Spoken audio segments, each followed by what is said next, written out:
আমি বিনয়ের সাথে বলতে চাই, একজন মানুষের যেন আমরা এই সুযোগটা হাতছাড়া না করি।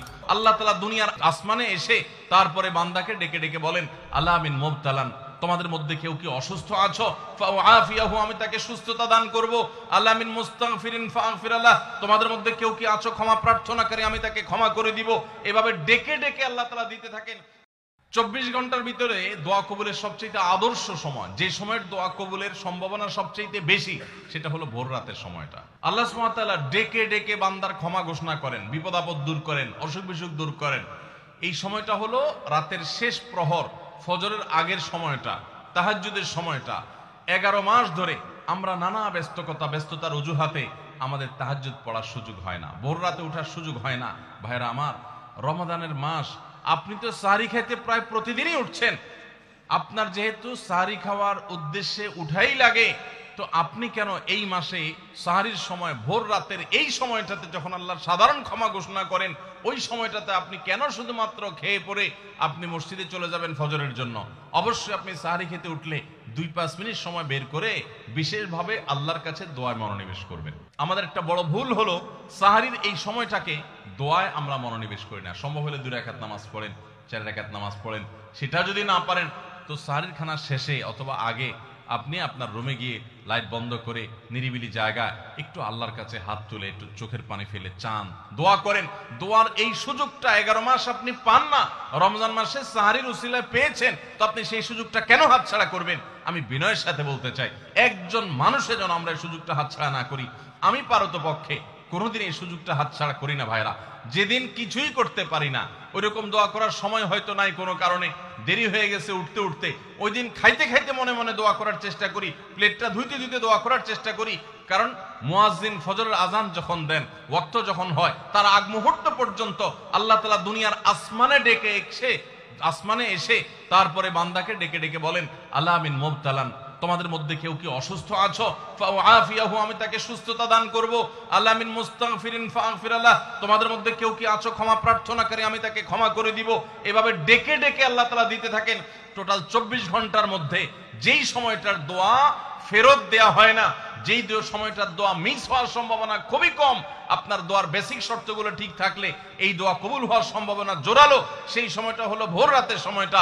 রমজান মাসে এই সময়টাতে দোয়ার যে সুযোগ তৈরি হয়, দোয়ার যে বিশাল সুযোগ আপনি পান, এই সুযোগটা হাতছাড়া করে আপনি শুধুমাত্র খেয়ে দিয়ে এই সময়টাকে পার করে দেন, এটা কখনো বুদ্ধিমানের কাজ হতে পারে না। এই জন্য রমজান মাসের ভুলগুলোর মধ্যে থেকে একটা হলো যে সাহরির সময়টাতে, ভোর রাতের সময়টাতে, দোয়া কবুলের গুরুত্বপূর্ণ সময়টাতে আমরা দোয়া তো করিই না। অনেকে ওই সময় আজকাল সাহরি পার্টি বের করেছেন, তামাশা বের করেছেন, অনেকে টেলিভিশনের প্রোগ্রাম দেখেন। কোন চ্যানেলে সাহরির সময়ের কোন প্রোগ্রাম আমরাও মাঝে মধ্যে, এগুলো আগে রেকর্ড করা থাকে। সাহরির সময় আমরা টেলিভিশনে প্রোগ্রাম করতে যাই না, আগে রেকর্ড করা থাকে, সেগুলো চলে। এগুলো হলো তাদের জন্য যারা টেলিভিশনে হারাম জিনিস দেখবে, ওই টাইমটাতে সে যেন হারাম জিনিস না দেখে ভালো কিছু দেখে। আপনাদেরকে আমরা বলবো, কখনো ওই ভোর রাতের ওই সময় ইসলামিক প্রোগ্রামও দেখতে যাবেন না। আপনি ওই সময়টাতে আল্লাহর সাথে কথা বলবেন, ওই টাইমটা ইবাদতের সময়, ওই টাইমটা দোয়া এবং রোজাদারির সময়। আমরা বেশিরভাগ মানুষ এই ভুলটা করি যে রমজানে আল্লাহর কাছে পাওয়ার এই বিশাল সুযোগ আমরা হাতছাড়া করে ফেলি। আমরা এখন থেকে সাহরিতে উঠলে দোয়া করব তো ইনশাআল্লাহ। আল্লাহ আমাদের সবাইকে তৌফিক দান করুন। অনেকে রোজা রেখে থুতু গিলাটাকে দোষণীয় মনে করেন যে রোজা রেখে বোধহয় থুতু গেলা যায় না, এই জন্য ঘন ঘন থুতু ফেলে দেখবেন অনেকে আছেন। বিশেষ করে নতুন নতুন যখন রোজা রাখে পোলাপান, তখন দেখবেন যে মিনিটে মিনিটে থুতু ফেলে, আছে না নেই? এই ঘন ঘন রোজা রাখে, আপনার থুতু ফেলে কেন? কারণ মনে করতেছে থুতু গিললে তার রোজা ভেঙে যাবে। ভাই, থুতু যদি আপনি না গিলেন আপনি বাঁচবেন? থুতু না গিললে কেউ বাঁচবে? যতই আপনি থুতু ফেলেন, আপনার থুতু তো কিছু না কিছু ভিতরে যাবেই। যদি না যায়, গলা শুকিয়ে গেলে তো আপনি মরেই যাবেন। তো এই জন্য এটা একটা ভুল যে আমরা মনে করি থুতু ফেলা লাগে। রোজা রেখে রোজার কারণে এক্সট্রা কোনো থুতু ফেলার দরকার নাই। আপনার মুখে বালু চলে আসছে, একটা মশা ঢুকে গেছে, আপনি রোজা আছে, এটা যেন ভিতরে না যায়, সেজন্য থুতুটা ফেলে দিলেন, এটা ভিন্ন কথা। আপনি বেসিনে গিয়ে ফেলে আপনি একটু পানি ঢেলে দিলেন। কিন্তু রোজা রেখে ঘন ঘন থুতু ফেলতে হবে, থুতু গিলা যাবে না, এরকম কোনো কথা নাই। এটা আমাদের একটা ভুল, রমজান কেন্দ্রিক একটা ভুল। আমরা বেশিরভাগ মানুষ রমজান মাসে ফজরের নামাজ পড়ে এসে ঘুম দেই। আপনার যদি রাতে ঘুম না পুরে আবার দিনে ডিউটি থাকে, ঘুম একটু যদি যাওয়াই লাগে, তো ফজরের পর পর ঘুমাবেন না। আলহামদুলিল্লাহ আমাদের বাসায় আমরা এটার প্র্যাকটিসটা প্রতি বছর খুব হার্ডলি করার চেষ্টা করি। ফজরের পর পর কোনো ঘুম নেই, ফজরের পর একটু কোরআন তেলাওয়াত করেন। প্রথম প্রথম চোখ ভেঙে আসবে, কারণ আপনি ভোর রাতে উঠছেন, অভ্যাস নাই। তো যাতে চোখে ঘুম না আসে সেজন্য নানান বুদ্ধি বাইর করেন, করে ঘুম দূর করেন, একটু উঠবস করেন। ওই টাইমে বসে ফজরের পরে আপনি তেলাওয়াত করেন, জিকির আজকার করেন, সকাল সন্ধ্যার দোয়াগুলো পড়েন, একটু দোয়া করেন, রমজানের কিছু আমল করেন।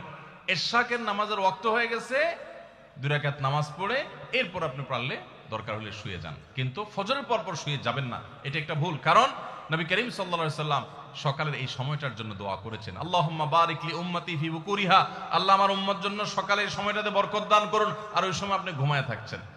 তো রমজান মাসে আমরা এটা একটা ভুল করি, এটা আমরা করব না যথাসম্ভব।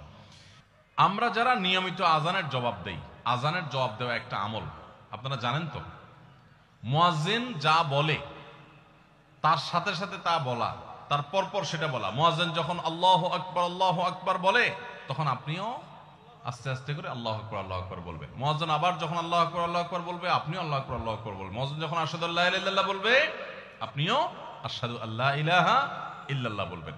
মুয়াজ্জিন যখন আশহাদু আন্না মুহাম্মাদুর রাসূলুল্লাহ বলবে, আপনি কি বলবেন?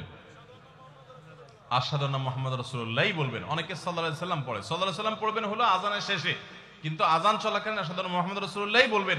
সহিহ মুসলিমের আজানের জবাব দেওয়ার অধ্যায়ে পরিষ্কারভাবে নবী সাল্লাল্লাহু আলাইহি ওয়াসাল্লাম শিক্ষা দিয়েছেন। ইমাম মুয়াজ্জিন যখন বলবে ইযা ক্বালা আশহাদু আন্না মুহাম্মাদুর রাসূলুল্লাহ ফাকুলু আশহাদু আন্না মুহাম্মাদুর রাসূলুল্লাহ, তখন আমরা আশহাদু আন্না মুহাম্মাদুর রাসূলুল্লাহ বলবো। এরপর হাইয়া আলাস সালাহ হাইয়া আল ফালাহ যখন বলবে, তখন লা হাওলা ওয়ালা কুওয়াতা ইল্লা বলবো। এরপর আল্লাহু আকবার বললে তাই বলবো, লা ইলাহা ইল্লাল্লাহ বলার সময় তাই বলবো। তারপরে আজানের জবাব দেবো, দুরূদ পড়বো, দোয়া পড়বো। এই যে আজানের জবাব, এটাতে লাভ হয় কি জানেন? মুয়াজ্জিন আজান দিয়ে যেই সওয়াব পায়, আজানের যারা মুখে জবাব দেয়, মুয়াজ্জিনের সাথে সাথে বলে, তাদেরকে আল্লাহ তাআলা সমপরিমাণ সওয়াব দান করে। আর মুয়াজ্জিন কি পরিমাণ সওয়াব পায় সেটা কি জানেন? কোন মুয়াজ্জিন যদি আল্লাহকে খুশি করার জন্য আজান দেয়, দুনিয়ার উদ্দেশ্য তার কাছে না থাকে, বরং আল্লাহকে খুশি করাটাই তার উদ্দেশ্য থাকে, তাহলে এই মুয়াজ্জিনের ফজিলত হলো, ওই মুয়াজ্জিনের আজান শুনে যত মানুষ মসজিদে আসবে, ওই ওয়াক্ত নামাজে যত মানুষ শামিল হবে, সবাই যে পরিমাণ সওয়াব পাবে, যার যার অ্যাকাউন্টে যাবে, বোনাস হিসাবে সবার সমপরিমাণ সওয়াব মুয়াজ্জিনকে দেওয়া হবে। আর আপনি মুয়াজ্জিনি না করে শুধু আজানের জবাব দিলেও সেই মর্যাদা বোনাস হিসাবে আল্লাহ তাআলা আপনাকে দান করবেন। এই হাদিসের ফজিলত একবার আরো 10-12-13 বছর আগে কোন এক জায়গায় আমি বলেছিলাম, সৌদি আরবে থাকতে। তখন এক ভদ্র মহিলা আমাকে বললেন, হুজুর, এই হাদিসটা আপনার কাছ থেকে শেখার পর, জানার পর থেকে আমি মক্কা শরীফের লাইভ আজান নিয়মিত ওই টাইমে, আমি রেডিও শুনি না, মোবাইলে বিভিন্নভাবে লাইভ আজানটা আমি শোনার চেষ্টা করি এবং ওই মুয়াজ্জিনের সাথে সাথে জবাব দেওয়ার চেষ্টা করি। কারণ আমার যখন এটা জানা হলো যে মুয়াজ্জিন যত পরিমাণ সওয়াব পাবে তত পরিমাণ সওয়াব পাওয়া যাবে, তো মক্কার মুয়াজ্জিন সাহেবের আজান শুনে যত মানুষ প্রতি ওয়াক্তে নামাজ পড়ে, এত বেশি নামাজ তো দুনিয়ার অন্য কোনো মসজিদে প্রত্যেক ওয়াক্তে পড়ে না। সো আমি লক্ষ লক্ষ মানুষের নামাজ পড়ার সময় সওয়াব মুয়াজ্জিনের পরিমাণ পেতে চাই, সেজন্য মক্কার লাইভ আজানটা আমি ফলো করি।